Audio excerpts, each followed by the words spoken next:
கொஞ்சம் நட்டது தக்காளி பழம் போட்டு வதக்கிட்டு பெப்பர் வச்சு போட்டு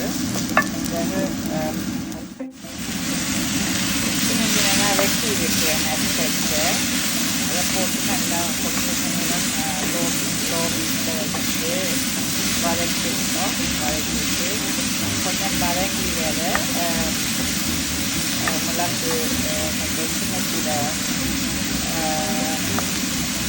சோல்டர் போட்டு கொஞ்சம் கருவேப்பிலை போட்டு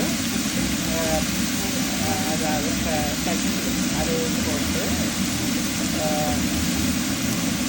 மற்றது கொஞ்சம் சில்லி பெப்பர் போட்டு வதக்கிட்டு கொஞ்சம் லோ ஹீட்டில் வச்சுட்டு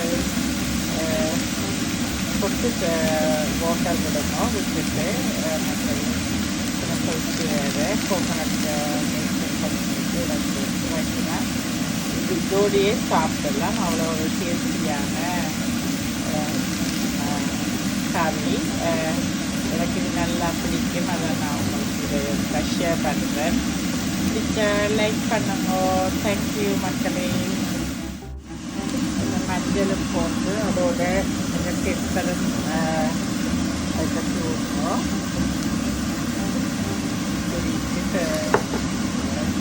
கட்டி விடுங்க.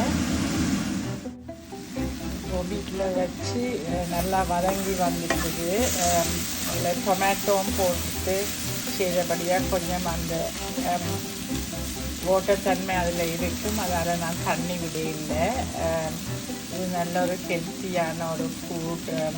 மினரல்ஸ் மற்ற வைட்டமின்ஸ் எல்லாம் நிறைஞ்சது. ஹார்ட்டுக்கும் இது ஹெல்ப் பண்ணுது. அதோட கேன்சர் இது வந்தால் இது நல்லா ப்ரொடெக்ட் பண்ணுதுன்னு சொல்லி இருக்குது. ஓகே மக்களே, நீங்களும் இந்த எக்ஸ்பிரஸ் வாய்க்க வாரதே கஷ்டம். இந்த வேர்ட் எக்ஸ்பிரஸை நீங்களும் செய்து ஒரு மேக் பண்ணி பாருங்க. உங்களுக்கும் அது பிடிக்கும் என்று நினைக்கிறேன். ஓகே, பாய்.